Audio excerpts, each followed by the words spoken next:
সবাইকে আমার রান্না চ্যানেলে স্বাগত জানাই। আশা করি সবাই ভালো আছেন। শীতকালীন কিছু সবজি দিয়ে মজাদার এক রেসিপি শেয়ার করব। ঘরে থাকা 2 থেকে 3টা সবজি দিয়ে আপনারাও তৈরি করে নিতে পারেন এই মজাদার রেসিপিটি। প্রথমে সবজিগুলোকে কেটে নিচ্ছি। আমি প্রথমে এখানে আলুটা কেটে নিব। কিছুটা সিম নিয়েছি আমি এখানে। সিমগুলোকে আমি ছোট ছোট পিস করে সিমগুলো কাটা হয়ে গেলে আমি এখানে নিয়ে নিয়েছি একটি মিষ্টি কুমড়া। মিষ্টি কুমড়াটাকে আমি একটু পিস পিস করে কেটে নিব। দেখে বুঝতে পারছেন কোন সাইজ করে আমি মিষ্টি কুমড়াটাকেও কেটে নিলাম।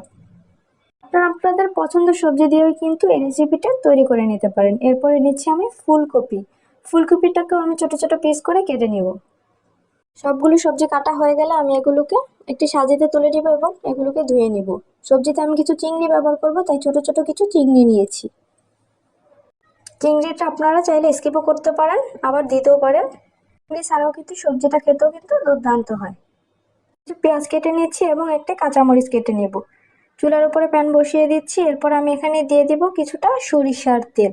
তেলটা গরম হয়ে গেলে দিয়ে দিব পেঁয়াজ কুচি। একটু নাড়াচাড়া করে নিব। পেঁয়াজটাকে একটু ভাজা ভাজা করে নিব। এরপরে আমি এখানে দিয়ে দিব রসুন বাটা। এরপরে দিয়ে দিচ্ছি আমি এখানে কিছুটা আদা বাটা। 1 চামচের মতো দিয়ে দিব হলুদের গুঁড়া। যে যেরকম ঝাল খাবেন সেই অনুযায়ী দিয়ে দিবেন মরিচের গুঁড়া। এরপরে দিচ্ছি আমি এ পর্যায়ে চিংড়ি মাছগুলো। চিংড়ি মাছগুলো একটু নাড়াচাড়া করে স্বাদ মতো দিয়ে দিব লবণ। এটাকে একটু কষিয়ে নিব। এরপরে দিয়ে দিব কেটে রাখা সবজিগুলো দিয়ে একটু নাড়াচাড়া করে নেব ভালোভাবে। মশলার সাথে সবজিগুলো মিক্সড করে নিব।